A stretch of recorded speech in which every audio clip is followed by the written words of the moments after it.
Assalamualaikum warahmatullahi wabarakatuh. Rizik Syihab merasa Habib Utsman bin Yahya Mufti Batavia telah difitnah. Kurang ajar. Selama ini mereka caci maki habaib. Mereka fitnah Habib Utsman bin Yahya Mufti Betawi. Mereka fitnah Habib Utsman bin Yahya Mufti Betawi. Mereka fitnah Habib Utsman bin Yahya Mufti Betawi. Baik, apa yang dia maksud dengan fitnah untuk Habib Utsman bin Yahya yang disebut dengan istilah Mufti Betawi?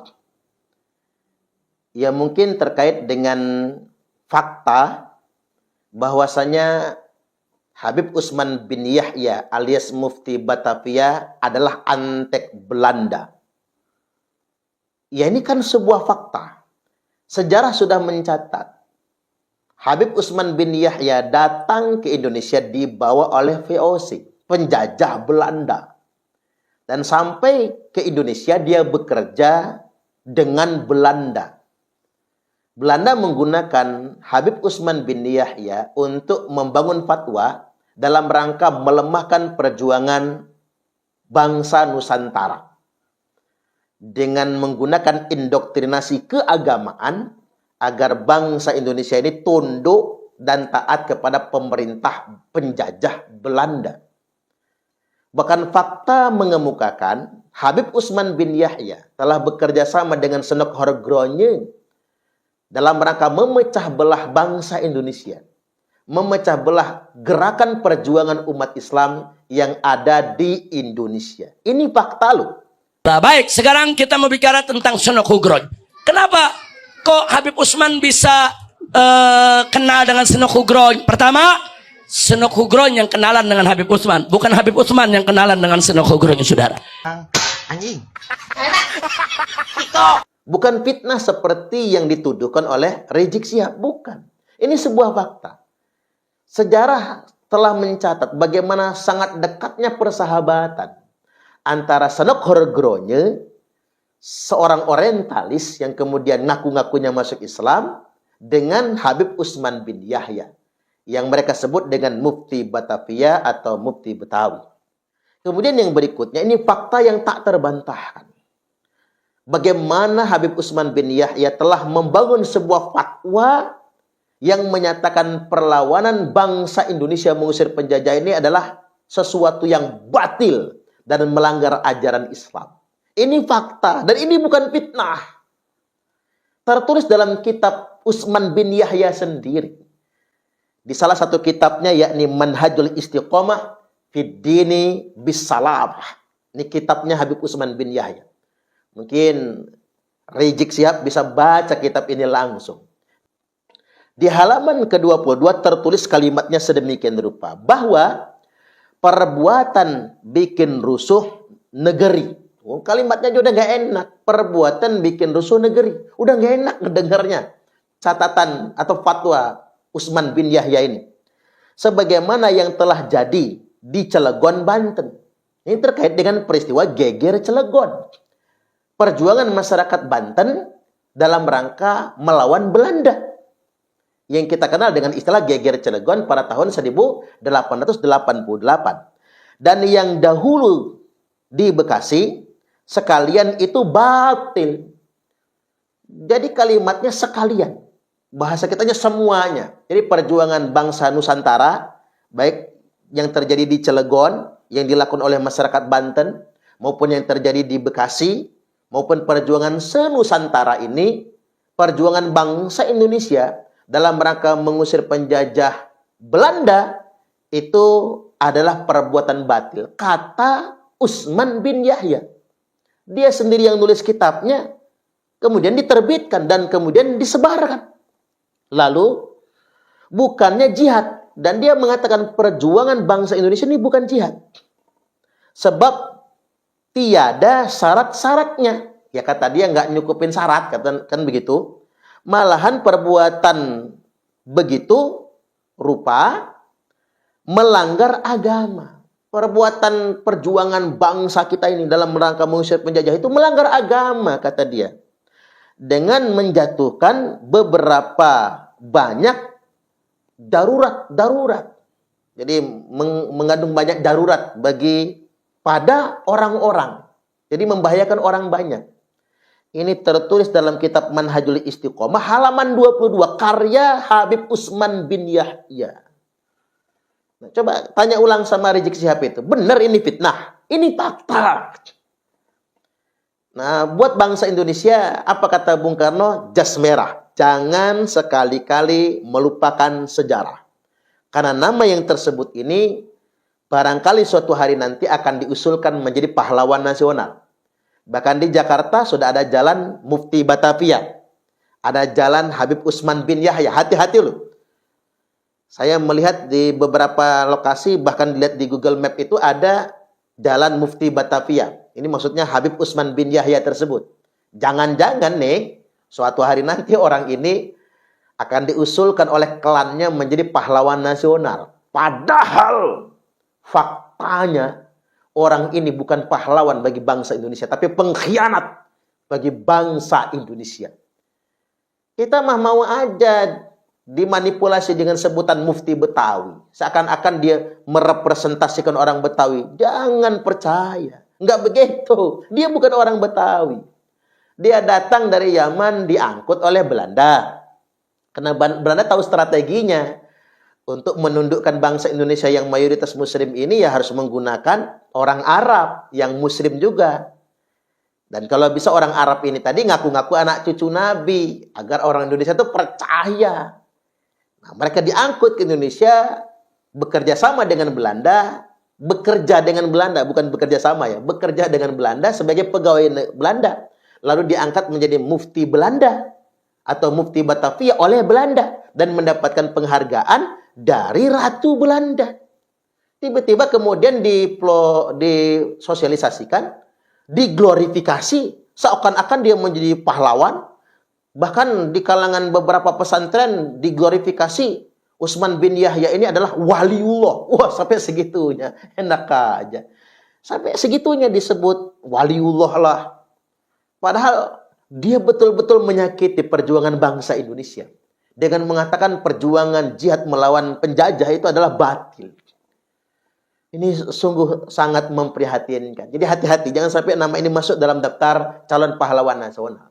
Karena baru saja kita digegerkan usulan dari Kementerian Sosial terkait dengan 10 nama. Yang diperdebatkan kemudian, yakni Habib Idrus bin Salim Al-Jufri.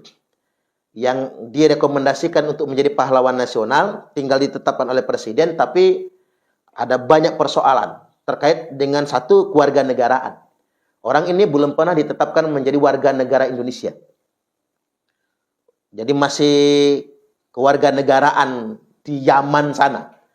Lantas kemudian orang ini belum pernah berjuang mengangkat senjata untuk mengusir penjajah. Dan tidak mati di medan tempur juga. Nah, ada sederet persoalan. Jadi pemerintah tidak boleh menyepelekan tentang ini.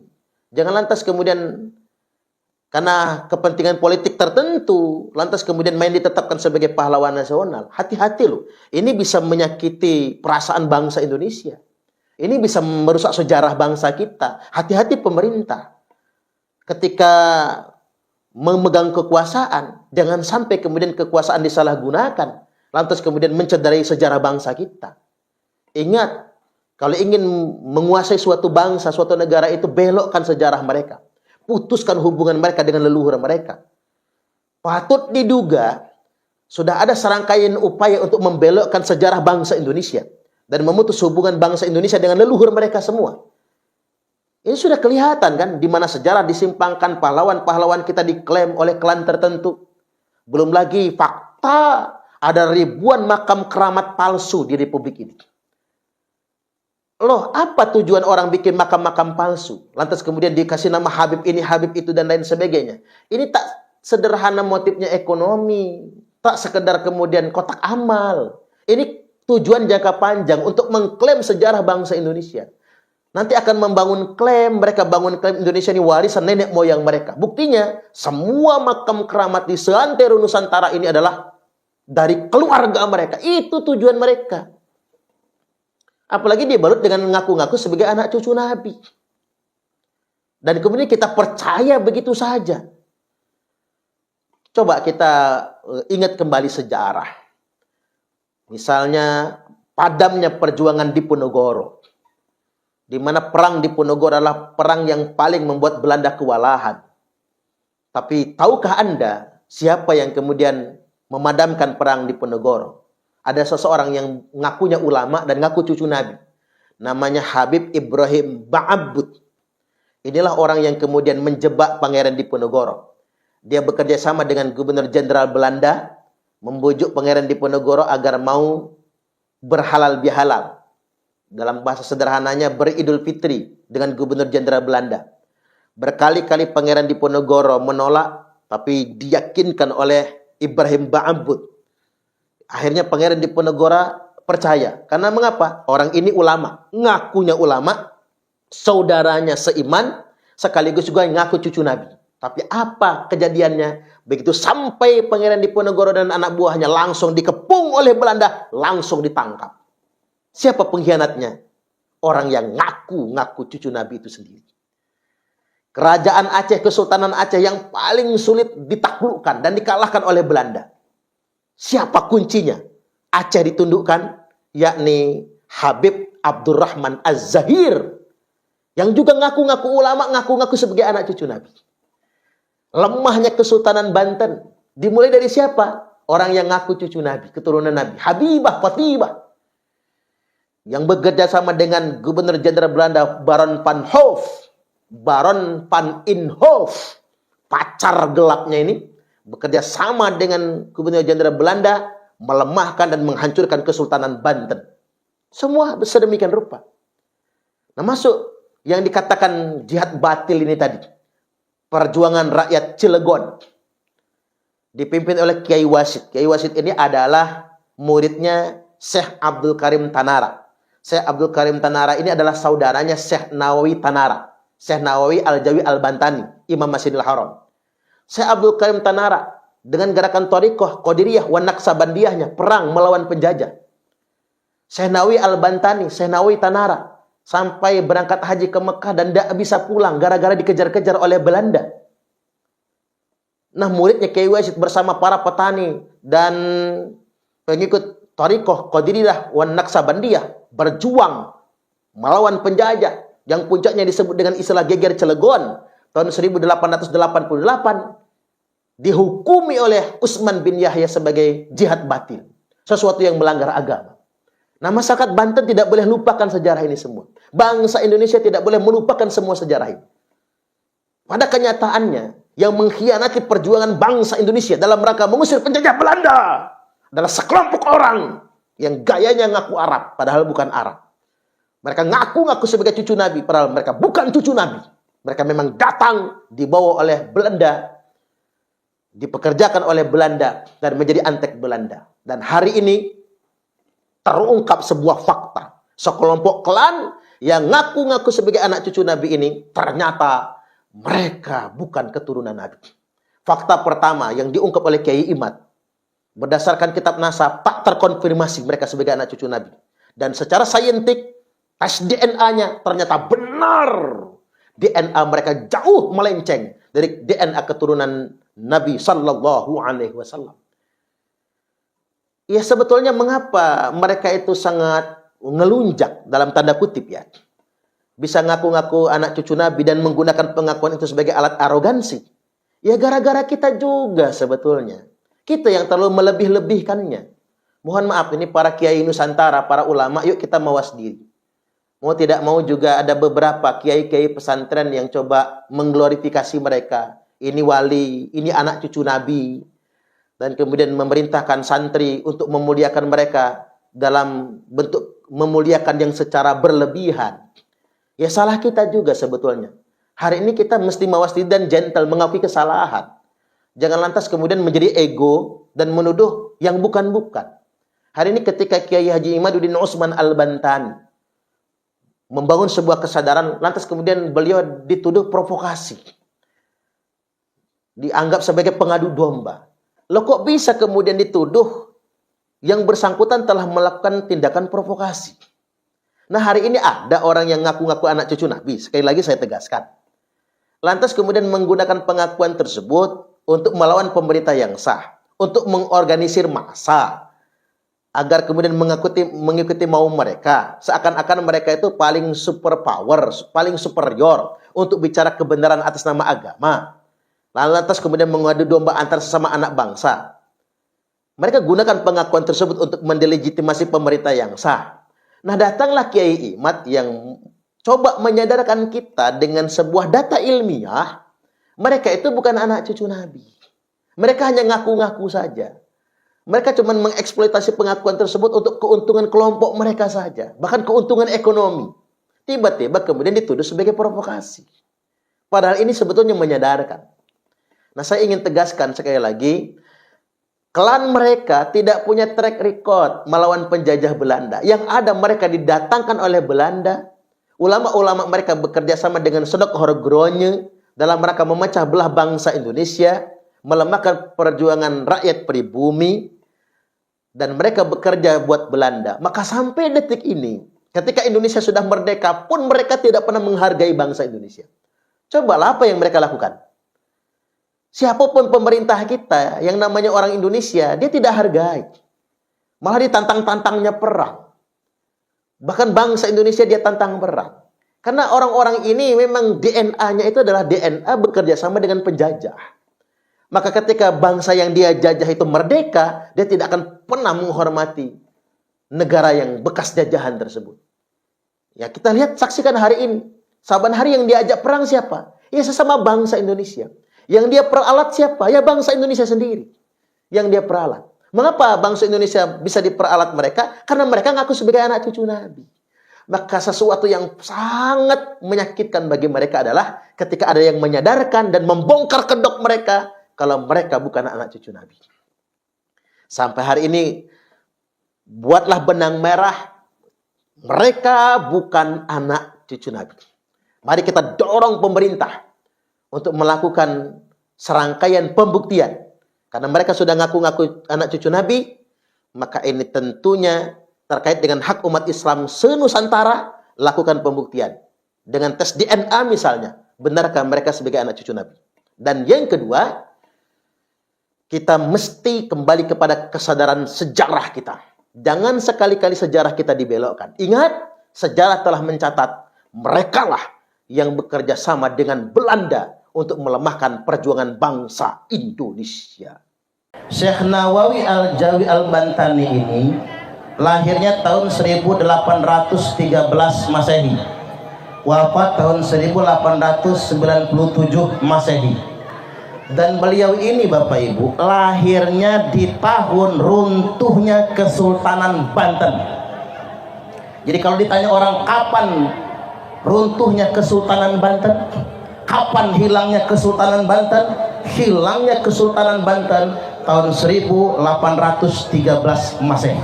Di tahun yang sama lahirlah cucu Sultan Maulana Hasanuddin, cicit beliau Syekh Nawawi Tanara Al-Jawi Al-Bantani. Nah Bapak Ibu, apa yang hikmah yang hendak saya sampaikan pada kesempatan kali ini?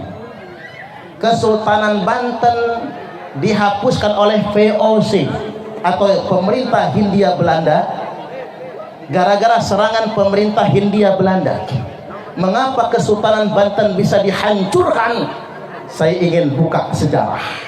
Apa sejarahnya? Sejarahnya VOC. Gubernur Jenderal VOC namanya Baron Van Hoff. Kalau ada orang Kota Agung namanya Baron Van Hoff, citakan aja itu. Dia sama dengan nama Gubernur Jenderal VOC yang ngancurin Kesultanan Banten. Gubernur Jenderal Baron Van Hoff mencari wanita cantik keturunan Ba'alwi namanya Syarifah Fatimah. Ini janda, mantan istri Wan Muhammad, janda cantik, ditawarkan kepada Kesultanan Banten, dinikahi oleh Sultan Zainul Arifin karena cantik. Syarifah Fatimah ini tadi. Nah ternyata Syarifah Fatimah ini Bapak Ibu adalah antek Belanda, antek Nyonya Menir, antek VOC untuk menghancurkan Kesultanan Banten. Puncaknya bagaimana? Dia berkoalisi dengan Belanda Akhirnya Belanda menyerang Kesultanan Banten dan menangkap Sultan Zainul Arifin. Sultan Zainul Arifin kemudian ditangkap, diasingkan di Ambon. Maka yang diangkat sebagai raja pengganti, sultan pengganti, putra beliau, tapi masih anak-anak. Maka Syarifah Fatimah mengajukan diri sebagai wali. Biar saya saja wali. Jadi tahun 1833 sampai 1850 Masehi, yang berkuasa di Kesultanan Banten bukan laki-laki, Pak. Yang berkuasa Ratu Syarifah Fatimah, itu yang berkuasa.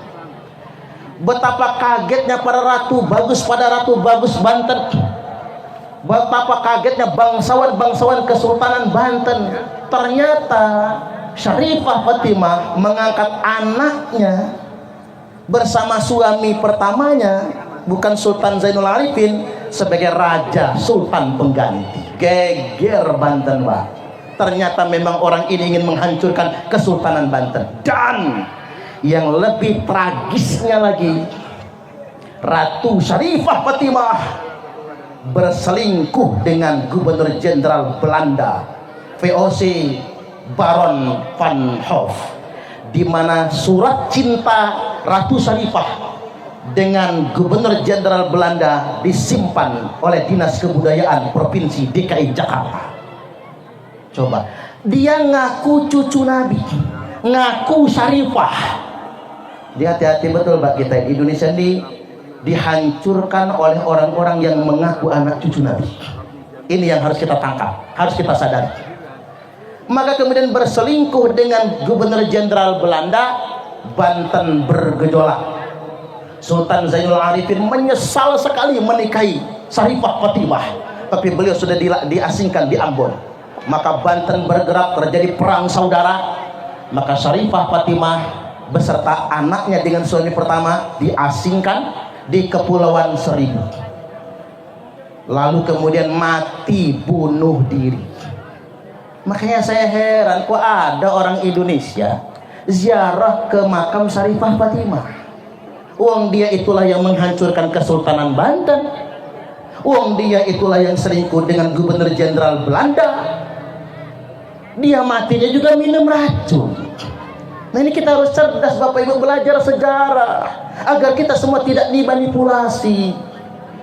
Sampai akhirnya Kesultanan Banten makin melemah, makin melemah, makin melemah. Puncaknya 1813 Kesultanan Banten diserang, lalu dihapuskan. Itulah mengapa, Pak, terjadi pelarian di mana-mana. Ratu Bagus dikejar-kejar, maka pada Ratu Bagus lari ke Lampung.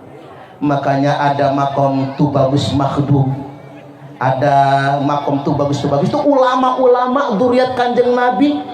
Mereka lari ke Lampung, lari ke Sumatera karena dikejar-kejar oleh VOC, mengajarkan agama, mendakwahkan agama. Itulah mengapa banyak makam Tubagus yang ada di Lampung. Hati-hati, jangan sampai dibaalwi, kan, Pak. Harus dijaga makom-makom kita. Jangan kayak di Jawa, KRT Sumodiningrat jadi Habib Toha bin Yahya. Maka kemudian pada tahun 1813 kerajaan Banten dihapuskan oleh VOC, pemerintah kolonial Belanda. Muncullah perlawanan rakyat Banten. Puncaknya geger Cilegon. Harus tahu sejarah, ya. Tahun 1888 terjadi geger Cilegon. Siapa yang memimpin geger Cilegon? Kiai Wasid. Siapa itu Kiai Wasid? Kiai Wasid adalah murid Syekh Nawawi Tanara dan murid Syekh Abdul Karim Tanara. Syekh Abdul Karim sama Syekh Nawawi itu Pak kakak adik. Di Lampung banyak, Pak, zuriatnya Syekh Abdul Karim Tanara. Termasuk masuk PWI, Kabit kaderisasi kalau tidak salah, ya. Itu tuh Bagus Andi Alawi. Ini kan orang Teluk itu, Bapak Ibu, sekarang buat pesantren di Jati Agung, itu gabung di Perjuangan Wali Songo Indonesia. Itu zuriat Syekh Abdul Karim Tanara. Jadi kalau bisa nanti Syekh Abdul Karimnya juga dihauli atau digabung. Syekh Nawawi sama Syekh Abdul Karim itu sama, kakak adik, waliullah semua, ulama kita semua. Kalau Syekh Nawawi di keilmuan, makanya kitab beliau ratusan. Kalau Syekh Abdul Karim di thariqah Qadiriyah wa Naqsabandiyah. Itu Syekh Abdul Karim, Pak. Jadi satu gerakannya gerakan keilmuan, kakaknya di gerakan thariqah, Bapak Ibu, melawan Belanda. Dan puncaknya tahun 1888 terjadi kongsi antara Senokhorgronya, nih ulama orang Belanda jadi ulama, Nyaru jadi ulama, pakai udeng-udeng, pakai imamah, pakai jubah, pakai janggut, jadi ulama, berteman dengan siapa? Habib Utsman bin Yahya. Tahun 1700 akhir, 1800 awal, Belanda ngangkut para Ba'alwi dari Yaman, diangkut dari Yaman. Saya ingin sampaikan hari ini, Bani Ba'alwi datang ke Indonesia bukan untuk berdakwah. Bani Ba'alwi datang ke Indonesia adalah pekerja Belanda. Mereka diangkut ke Indonesia oleh Belanda untuk apa? Agar masyarakat Indonesia tidak melawan. Karena mengapa? Kalau sama orang Arab, orang Indonesia ini takut. Apalagi ngaku cucu Nabi. Aneh cucu Nabi. Lu ngelawan aneh, maka lu kualat nantinya. Untuk meredam perjuangan masyarakat pribumi, Belanda ngangkut Bapak Ibu. Maka puncaknya Habib Utsman bin Yahya mengeluarkan fatwa. Apa fatwa Habib Utsman bin Yahya? Gerakan Thariqah Qadiriyah Naksabandiyah yang dikomandoi oleh Syekh Abdul Karim Tanara adalah gerakan sesat. Maka itulah kemudian yang jadi senjata VOC Belanda untuk membantai ribuan ulama dan santri dari Thariqah Qadiriyah wan Naksabandiyah. Coba Bapak Ibu, yuk para tubagus Indonesia, jawara Banten, mari kita sadar. Selama ini yang kita anggap cucu Nabi, dialah yang memfatwakan halal darahnya Syekh Abdul Karim Tanara. Maka Syekh Abdul Karim Tanara mengutus muridnya, yakni Kiai Wasyid, untuk memimpin peperangan. Maka terjadilah perang besar di tanah Banten, namanya Geger Cilegon. Dalam peristiwa Geger Cilegon, sayangnya Kiai Wasyid gagal mengalahkan Belanda, karena memang kita belum saatnya untuk merdeka. Tapi ini jadi catatan bagi kita semua Bapak Ibu. Kemudian Syekh Nawawi Al-Jawi Al-Bantani sama Syekh Junaid Al-Batawi yang tinggal di Mekah nggak berani pulang. Mengapa Syekh Nawawi mukim di Mekah? Pak, dikejar oleh Belanda, dibunuh kalau pulang. Maka Syekh Nawawi milih tuh tinggal di Mekah, dan ternyata di sana memang diakui sebagai ulama besar. Di zaman beliau semua ulama belajar dengan Syekh Nawawi, saking alimnya Bapak Ibu. Beliau bersurat Bapak Ibu untuk mengingatkan masyarakat Indonesia. Akhirnya Habib Utsman bin Yahya mengirim surat kepada Senokhorgronya, dikirim kepada pemerintah Belanda, bahwasanya Syekh Nawawi Tanara dan Syekh Junaid Al-Batawi adalah ancaman bagi pemerintah VOC. Saya berharap ayo kita baca sejarah, ayo kita baca buku-bukunya, jangan sampai kemudian kita termanipulasi. Dan ternyata Bapak Ibu, orang-orang yang ngaku-ngaku anak cucu Nabi di Indonesia sekarang ini, ngaku anak cucu Nabi, yang katanya nyebut datuknya itu Ubaidillah, yang kata mereka Ubaidillah ini wafatnya tahun 383 Hijriah. Ternyata nama ini nggak pernah disebut. Mereka bertanya, mengapa butuh kitab sezaman untuk mengatakan Ubaidillah pernah ada? Karena Bani Ba'alwi mengatakan Ubaidillah itu ulama besar, seorang mujtahid terkenal, muridnya banyak. Tapi tidak ada satupun kitab yang ditulisnya, nggak ada. Nggak ada satupun murid yang mengakuinya, nggak ada. Nggak ada satupun kitab sejarah yang menyebutkan namanya, nggak ada. Nama ini baru muncul 550 tahun kemudian. Saya ambil umpama begini Bapak Ibu. Ada orang yang ngaku anaknya Soekarno, namanya Suparman Soekarno Putra. Nggak ada mirip-miripnya ya. Kalau saya masih zaman sekarang mah enak kita ngomongnya. Tanya Megawati, Bu Mega, di Lampung ada Suparman Soekarno Putra. Bu Mega mau nggak ngakuin Suparman? Kata Bu Mega, bukan, palsu Suparman mah. Enak Pak. Atau minimal ada catatan di zaman itu. Ini nggak ada. Tiba-tiba 5 abad berikutnya, mungkin ini tahun 2000 berapa? Nanti tahun 2500, tiba-tiba ada yang ngaku anak Soekarno. Dulu ada anak Soekarno yang namanya Suparman Soekarno Putra. Ketika itu diaku, maka minimal harus buktikan mana catatan sejarahnya, mana kitab nasabnya. Wajar ketika cicit keturunan zuriat Sunan Gunung Jati, keturunan Maulana Hasanuddin, Kiai Haji Imaduddin Uthman Al-Bantani, yang sering diajak orang itu Pak, beliau dengan penelitian ilmiahnya berani memastikan Ubaidillah adalah tokoh fiktif dan bukan keturunan Nabiullah Muhammad sallallahu alaihi wasallam. Ini berdasarkan satu kitab nasab, yang kedua berdasarkan kitab sejarah, dan berdasarkan tes DNA. Ternyata gerombolan orang yang ngaku-ngaku cucu Nabi di Indonesia ini, setelah dites DNA, haplogrupnya G. G itu Eropa Kaukasia, Yahudi Askenazi, yang hijrah ke Yaman, beragama Yahudi. Begitu Islam datang, mereka semua masuk Islam. Bisa dipastikan mereka bukan zuriat Nabi, tapi Muslim, sama seperti kita semua. Halo, halo. Ngomongin sejarah berat ya Pak. Baik, saya lanjutkan dikit lagi Bapak Ibu. Rasulullah sallallahu alaihi wasallam telah mengingatkan, nanti umatku akan dihadapkan dengan suatu fitnah. Apa itu? Tsumma fitnatu sarra. Umatku akan dihadapkan dengan zaman fitnah kemerdekaan setelah fitnatul ahlas. Apa itu fitnatul ahlas? Wahia fitnatu harabil waharab. Fitnah ahlas adalah fitnah di zaman penjajahan, peperangan dan pelarian. Indonesia 3 abad setengah dijajah, Arab dijajah, negara-negara muslim dijajah, kita dijajah Belanda, dijajah Jepang. Tapi kata Nabi, setelah zaman penjajahan, tsumma fitnatu sarra, akan tiba zaman kemerdekaan. Tapi ada fitnahnya di zaman kemerdekaan itu.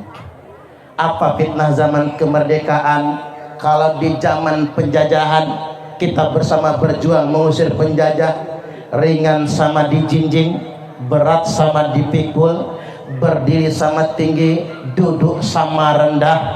Kita saling bekerja sama, menguatkan tangan kita, rawe-rawe rantas, malang-malang putu-putu, cancut taliwondo, bekerja sama, berjuang mengusir penjajah. Tapi sayang, di zaman kemerdekaan banyak provokator, menggunting dalam lipatan, menjegal kawan seiring, menjadi duri dalam daging, bala dalam sekam, makan teman sendiri. Kalau kemarin Hardiknas, Hari Pendidikan Nasional, kita dengar ada slogan Ki Hajar Dewantoro, ing ngarso sun tulodo, ing madya mangun kerso, tutwuri handayani. Di zaman sekarang sudah diplesetkan, ing ngarso numpuk bondo, orang mikirnya numpuk kekayaan, ing madya mangan konco, temen dimakan. Tutwuri golek rai, ujung-ujungnya cari muka. Maka saya ingatkan kepada segenap kader-kader perjuangan Wali Songo Indonesia, jangan kayak gini. Berjuang harus saling menguatkan, iya Baya. Jangan membawa kepentingan pribadi. Hayo kita rawe-rawe lantas, malang-malang putu, cancut tali bondo, berjuang bersama. Jangan kedepankan kepentingan pribadi. Insya Allah. Jangan sampai kepentingan pribadi kita dikedepankan, akhirnya ngejegal teman sendiri. Ya, terutama nih zaman politik Bapak Ibu, orang nggak bisa dipercaya. Gara-gara politik, lawan jadi kawan, kawan jadi lawan, ya Pak ya. Ibu-ibu juga sih, pasang pelang di depan rumah sepanduk, nggak terima kalau gocap. Apa-apa sudah naik 200 gua coblos. Emak-emak ini Pak, ini gara-gara politik ini hancur tatanan. Emak-emak ini kalau ada caleg ngasih 50, apa kata emak-emak? Encibir, pelit calegnya. Mulut ngomong belit, duit diambil. Pelit, tapi diambil. Begitu ada caleg ngasih 100.000, apa kata emak-emak? Ya insya Allah saya nyoblos bapak. Insya Allahnya ini yang masalah Bu, nggak bisa dipercaya. Begitu ada caleg ngasih 200.000, siap. Nah, siap nih. Saya nyoblos Bapak 200. Begitu ada caleg ngasih 300.000, siap. Saya nyoblos Bapak, keluarga saya ajak nyoblos Bapak juga. 300 lain. Begitu ada caleg ngasih 500.000, siap. Saya nyoblos Bapak, Bapak juga sini coblos saya. Hancur. Coba, nggak ada lagi saudara kan? Semua sudah dibeli Bapak Ibu, hancur tatanan. Jadi jangan harap Pak kita punya pemimpin yang baik, wong kita sendiri yang kayak gitu modelnya. Ini kita dihadapkan, dan Nabi mengingatkan, balik ke hadis lagi ya. Nabi mengingatkan fitnah sarra itu, yakni minta dakhanuha min tahti qodama rajulin min ahli baiti. Fitnah di zaman kemerdekaan itu di masa lapang, kata Nabi, akan keluar dari saya ulangi, fitnah di zaman kemerdekaan itu akan keluar dari bawah 2 telapak kaki laki-laki min ahlil baiti, yang ngaku-ngaku keturunanku. Halo, ini kata Nabi loh Bu. Kata Nabi, provokator di zaman kemerdekaan yang akan merusak kalian, yang akan menghancurkan kalian. Sampai Imam Mahdi muncul adalah ada laki-laki yang mengatakan, aneh cucu Nabi, dalam darah aneh nih. Awas tuh, bagus, jangan begitu. Nanti kalau begitu apa jadi? Dalam darah aneh nih, mengalir darah Nabi. Ente ngelawan aneh, ente kualat. Masya Allah, mapas. Belajar kepada satu Habib bodoh lebih baik daripada belajar kepada 70 kiai. Mapas. Saat kakinya Habib gila lebih mulia daripada kepalanya kiai. Mapas. Kata orang Lampung kan mapas ya Bu ya. Enak aja cangkemnya ngomong ya. Ini masalah ini Pak. Ini kata Nabi, mereka ngaku-ngaku keturunanku, yaz'umu annahu minni walaysa minni. Mereka ngaku-ngaku anak keturunanku, ngaku-ngaku dzurriyyatku walaysa minni, padahal dia bukan keturunanku. Tuh kata Nabi. Memang ini Pak, kalau kita ngaji menggunakan min li tabyinil jinsi. Seolah-olah yang dikatakan ini adalah benar adalah keturunan Nabi. Tapi saya ingin menyampaikan, benar pun keturunan Nabi, kalau dia menyebar fitnah, memperbudak umat, nggak diaku keturunan Nabi. Apatah lagi bukan keturunan Nabi. Hati-hati Bapak Ibu. Kalau kita tidak bisa membuktikan, jangan sekali-kali ngaku anak cucu Nabi.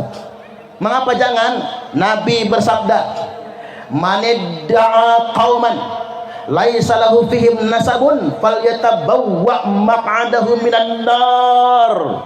Barang siapa yang ngaku-ngaku anak cucu Nabi, ngaku-ngaku nasabnya dari klan tertentu, dari kelompok keluarga tertentu, laisa lahu fihim nasabun, padahal dia bukan bagian dari keluarga itu, bukan bagian daripada nasab itu, falyatabawwa maq'adahu minan nar. Silahkan dia mengkapling sendiri tempat tinggalnya di neraka, menempati kapling yang sudah disediakan untuknya di dalam neraka. Halo, maaf ini ngaku tuh bagus saja nggak boleh loh Pak. Kalau bukan tuh bagus nggak boleh. Ngaku Raden, ngaku Wan ya, ngaku Sayyid, ngaku Syarif, kalau bukan jangan. Dan saya perlu ingatkan Pak, di mana-mana ulama sepakat anak keturunan Nabi itu panggilannya ada 2 macam. 1 Sayyid, 2 Syarif. Perempuan Sayyidah atau Syarifah itu anak keturunan Nabi, bukan Habib, bukan Habib, Sayyid, Syarif.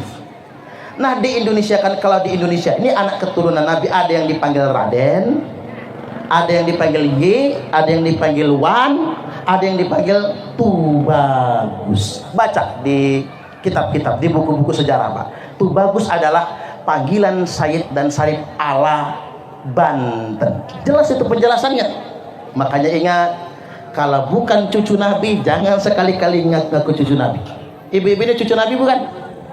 Cucu Nabi Adam. Nggak apa-apa, asal jangan ngaku cucu Nabiullah Muhammad sallallahu alaihi wasallam. Bahaya nantinya. Falyatabawwa maq'adahu minan nar. Silakan ngapling sendiri tempat tinggalnya di dalam neraka. Halo? Jam berapa ini? Oh, dikit lagi ya Bu. Pasin jam 4 ya. Tanggung. Hanya saja pada kesempatan kali ini saya hendak menyampaikan bahwasanya yang terpenting itu kita meneladani akhlak. Entoh yang paling mulia itu manusia bukan karena nasab. Iya Pak ya? Mengapa tuh bagus di Indonesia ini banyak menyembunyikan diri? Karena malu ngaku tuh bagus kalau nggak soleh. Ya Pak ya? Mengapa nggak mau ngaku anak cucu Nabi? Karena malu kalau nggak soleh. Masa tuh bagus nenggak minuman keras? Kan malu, nanti takut kualat sama leluhurnya. Karena kita semua tahu Bapak Ibu, kemuliaan itu karena takwa. Inna akramakum indallahi atqakum. Sesungguhnya yang paling mulia di antara kalian di sisi Allah adalah orang yang bertakwa. Manusia itu tidak boleh menyombongkan nasab. Saya nyeramahin begini Pak, biar saya yang ceramah. Kalau tuh Bagus Rozali yang ceramah, dianggap orang sombong. Kalau Ustadz Rudi yang ceramah, mentang-mentang keturunan Ratu Darah Putih, sombong. Yang ceramah saya, orang biasa. Ini bukan untuk sombong, agar tahadus bin ni'mah, agar kita ini tahu betul sejarah kita. Jangan sampai nggak ngerti leluhur. Tapi ingat, kemuliaan itu karena takwa. Itu di sisi Allah. Sedangkan di antara umat manusia, Nabi Sallallahu Alaihi Wasallam telah bersabda, akmalul mu'minina imanan ahsanuhum khuluqa. Orang mukmin yang paling sempurna imannya adalah yang paling baik akhlaknya. Halo? Kalau pengen tahu orang mukmin yang bagus, Bu, lihat akhlaknya, bukan pakaian. Innallaha la yanzuru ila suwarikum. Allah nggak lihat pakaian. Apa orang mukmin yang baik itu pakai udeng-udeng judut pelapot? Enggak juga. Apa janggutnya tekan udel? Enggak juga. Apa kerudungnya yang di tanah? Saking panjang kerudung, nyapu halaman nggak pakai sapu, pakai kerudungnya itu lah. Apa itu? Bukan. Kalau pengen tahu orang mukmin yang baik imannya, yang baik ketakwaannya, yakni yang paling baik akhlaknya. Lihatlah tingkah lakunya. Ad-dinu husnul khuluq. Islam ini adalah agama yang berasaskan kepada akhlak yang baik. Dan Nabi memberi catatan belakang, wa khiyarukum linisaihim khuluqa. Dan yang terpilih di antara kalian semua adalah yang paling baik akhlaknya dengan istrinya. Bu, bapak-bapak ini baik gak sih? Nah, sekali lagi tanya, baik gak Bu? Baik gak Bu? Hebat ibu-ibu, pintar menutupi aib suami. Ya iyalah, masa ngomong jahat ya Pak? Tunggu aja sampai rumah kena kampleng. Jadi kalau pengen tahu Pak siapa laki-laki yang terbaik, bukan karena pecinya, bukan karena kokonya, bukan karena sarungnya, lihat akhlaknya sama bini. Ada yang nanya sama saya, kok bini Ustaz? Begini Bu, kalau saya ramah sama ibu-ibu wajar, saya penceramah.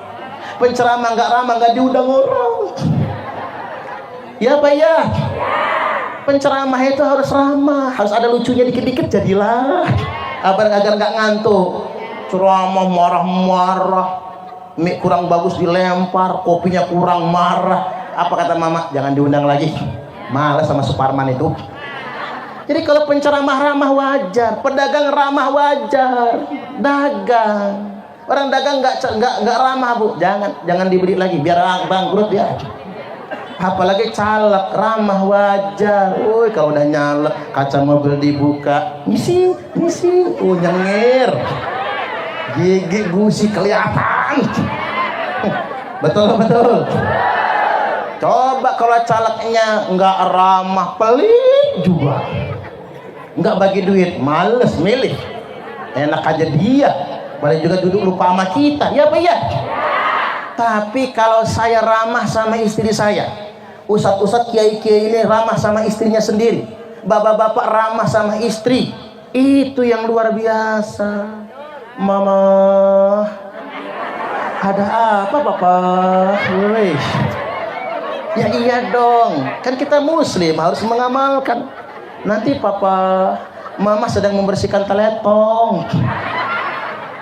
Udah duduk mama, duduk. Tumben suami berubah gara-gara sering ngaji torikohan. Suaminya lembut hatinya. Torikoh Qadiriyah Naksabandiyah, torikoh Syekh Abdul Karim, torikoh Syekh Nawawi, kan begitu. Gara-gara rajin torikohan, bapak ibu, hatinya lembut, baik sama istri. Duduk mama. Kirain bini mau kawin lagi nih. Ternyata enggak, bu, nggak usah khawatir. Suami ngerogoh kantong, agak seret, woi duit dibanting 15 juta. Cereker. Ini uang apa papa? Ini uang belanja mama. Beli beras, bayar listrik, cicilan motor, cicilan kulkas. Seragam pengajian ini yang seragam belum bayar, jangan-jangan. Seragam pengajian, seragam muslimat. Kira-kira cukup mama? Cukup papa. Malah kira-kira apa banyak sisanya nih? Kalau sisa mah simpen sama mama. Itu suami yang baik ya bu ya. Lebih jangan diambil lagi pak. Suruh istri simpen, percaya sama istri. Begitu istri ngekep duit 15 juta, mau balik ke dapur, nanti mama masih ada yang kurang, rogoh lagi di kantong kiri, banting lagi 15 juta. Cereger. Ini apa lagi papa? Ini bonus untuk mama. Anggap gajian. Capek mama ngurus anak-anak. Kayak drama itu pak. Capek mama ngurus rumah tangga. Capek mama mekangkang ngeladen papa. Pama ini kan. Ini 15 juta bonus. Berangkat ke Karang mama, jangan pulang kalau nggak habis. 15 juta uang belanja, 15 juta bonusnya 30 juta. Mau nggak bu? Ngimpi. Oi terbang tarap kita gara-gara mimpi emak-emak nih. Iya dong bu. Ibu-ibu ini saya sudah lihat wajah-wajahnya. Ibu-ibu ini tipe wanita calon penghuni surga semua. Karena pasti nerimo sama suami, ya nggak bu? Ya nggak mungkin lah ibu-ibu ngarep buang belanja 30 juta sebulan. Wong suaminya bukan pengusaha, ya bu ya? Walaupun suami ibu-ibu PNS bu, nggak bisa segitu tuh. Kecuali kalau korupsi. Nah, kecuali kalau pengusaha sanggup ibu-ibu nerima berapapun dikasih suami, ya bu ya? Cuman begini pak, dengerin bapak-bapak. Ibu-ibu ini nerima berapapun dikasih suami, tapi ibu-ibu ini paling sebel sama laki-laki yang pelit, ngasihnya cuman dikit, itu pun diungkit-ungkit. Tepuk tangan. Ada nggak zaman sekarang? Mana orangnya? Payah juga, pelit mau bila sama istri. Maksud saya begini pak, pangeh kita keluar-keluar di luar rumah kayak sekarang ini, pangeh jadilah suami yang soleh. Entar dulu, balik dulu ke rumah. Kalau belum baik sama bini, bullshit kata orang sekarang, omong kosong. Jadi kalau ingin melihat orang itu baik atau tidak imannya, lihatlah akhlaknya dengan istrinya, lihatlah akhlaknya dengan tetangganya. Ntar dulu yang lain-lain, nanti dulu yang jauh-jauh. Kalau sudah kelihatan akhlaknya, itulah mukmin yang baik. Nah, bagian akhir Bapak Ibu hendak saya ingatkan, kembali lagi, yuk kita hidupkan kembali syiar Wali Songo. Kita kembalikan dakwah Wali Songo yang sesungguhnya. Dan ingat, Maulana Malik Ibrahim alias Sunan Gresik, Wali Songo pertama, disebutkannya di urutan pertama Bapak Ibu. Mengapa dakwah beliau diterima oleh bangsa Indonesia? Karena dakwah Wali Songo membangun tatanan masyarakat. Saya ulangi, karena dakwah Wali Songo membangun tatanan masyarakat tanpa kasta. Jadi kalau ada Bapak Ibu orang zaman sekarang mendakwahkan Islam membangun kasta, seakan-akan kelompok dia, nasab dia lebih istimewa dari umat Islam yang lainnya, itu sudah bertentangan dengan ajaran Islam. Nabiullah Muhammad sallallahu alaihi wasallam telah bersabda, "Innallaha qad adhaba ankum ubiyatal jahiliyah wa ta'adumaha bi abaiha."